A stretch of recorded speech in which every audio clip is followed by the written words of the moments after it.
secret is that money is only what people agree on to use as money. What's our paper money today? It's really just paper. But here's the trick.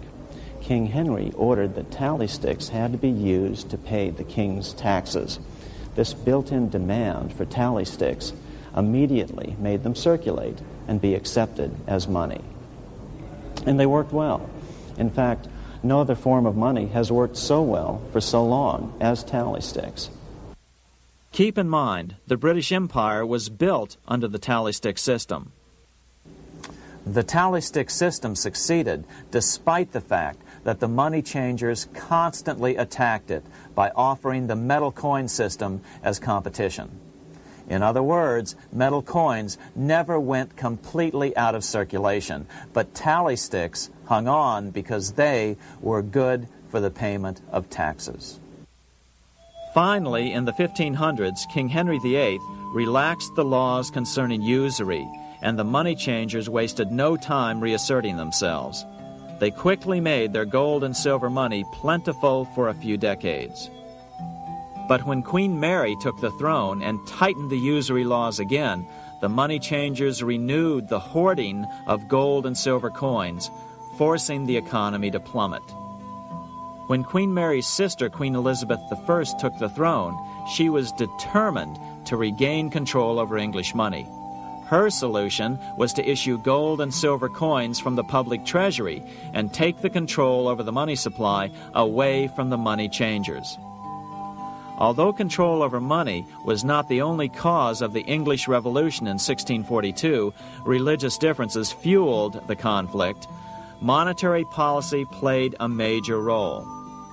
Financed by the money changers, Oliver Cromwell finally overthrew King Charles, purged the Parliament, and put the king to death. The money changers were immediately allowed to consolidate their financial power. The result was that for the next 50 years, the money changers plunged Great Britain into a series of costly wars. They took over a square mile of property in the center of London, known as the City of London. This area today is still known as one of the three predominant financial centers of the world. Conflicts with the Stuart kings led the money changers in England to combine with those in the Netherlands to finance the invasion of William of Orange, who overthrew the Stuarts in 1688 and took the English throne.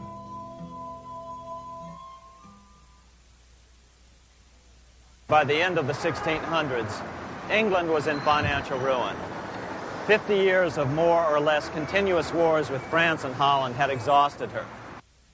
Frantic government officials met with the money changers to beg for the loans necessary to pursue their political purposes. The price was high. A government-sanctioned, privately owned bank which could issue money created out of nothing. It was to be the modern world's first privately owned central bank, the Bank of England. Although it was deceptively called the Bank of England to make the general population think it was part of the government, it was not. Like any other private corporation, the Bank of England sold shares to get started. The investors, whose names were never revealed, were supposed to put up £1.25 million British pounds in gold coin to buy their shares in the bank, but only £750,000 was ever received. Despite that, the bank was duly chartered in 1694 and started out in the business of loaning out several times the money it supposedly had in reserves, all at interest. In exchange, the new bank would loan British politicians as much of the new currency as they wanted, as long as they secured the debt by direct taxation of the British people.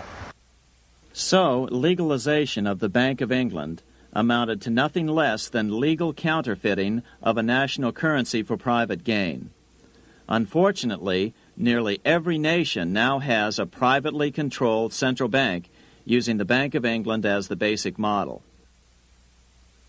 Such is the power of these central banks that they soon take total control over a nation's economy. It soon amounts to nothing but a plutocracy, ruled by the rich. It would be like putting control of the army in the hands of the mafia. The danger of tyranny would be extreme. Yes, we need central banks. No, we do not need them in private hands. The central bank scam is really a hidden tax. The nation sells bonds to the central bank to pay for things it does not have the political will to raise taxes to pay for. But the bonds are purchased with money the central bank creates out of nothing. More money in circulation makes your money worth less. The government gets as much money as it needs, and the people pay for it in inflation.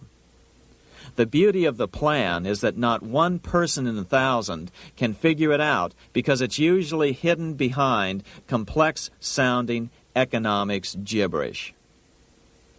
With the formation of the Bank of England, the nation was soon awash in money. Prices throughout the country doubled. Massive loans were granted for just about any wild scheme. One venture proposed to drain the Red Sea to recover gold supposedly lost when the Egyptian army drowned pursuing Moses and the Israelites. By 1698, government debt grew from the initial £1.25 million to £16 million. Naturally, taxes were increased and then increased again to pay for all of this. With the British money supply firmly in their grip, the British economy began a wild roller coaster series of booms and depressions, exactly the sort of thing a central bank claims it is determined to prevent. There are two things which I think are intrinsic not just to the Bank of England but to central banking generally. The first is an involvement in the formulation of monetary policy with the specific objective of achieving monetary stability. However, since the Bank of England took control, the British pound has rarely been stable. Now let's take a look at the role of the Rothschild family, the family said to be the wealthiest in the world.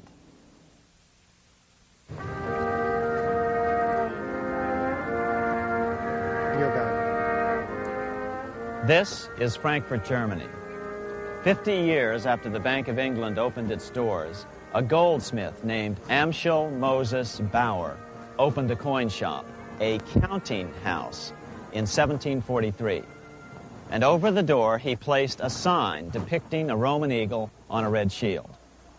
The shop became known as the Red Shield Firm, or in German, Rothschild.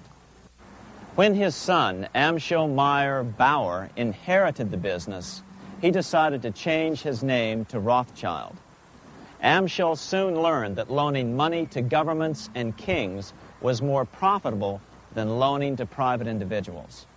Not only were the loans bigger, but they were secured by the nation's taxes. Mayer Rothschild had 5 sons. He trained them all in the skills of money creation, then sent them out to the major capitals of Europe to open branch offices of the family banking business. His first son, Amschel Meyer, stayed in Frankfurt to mind the hometown bank. His second son, Solomon, was sent to Vienna. His third son, Nathan, was clearly the most clever. He was sent to London at age 21 in 1798, 100 years after the founding of the Bank of England. His fourth son, Karl, went to Naples, and his fifth son, Jacob, went to Paris. In 1785, Mayer Amschel moved his entire family to this larger house, a 5-story dwelling he shared with the Schiff family. This house was known as the Green Shield. The Rothschilds and the Schiffs would play a central role in the rest of European financial history and in that of the United States.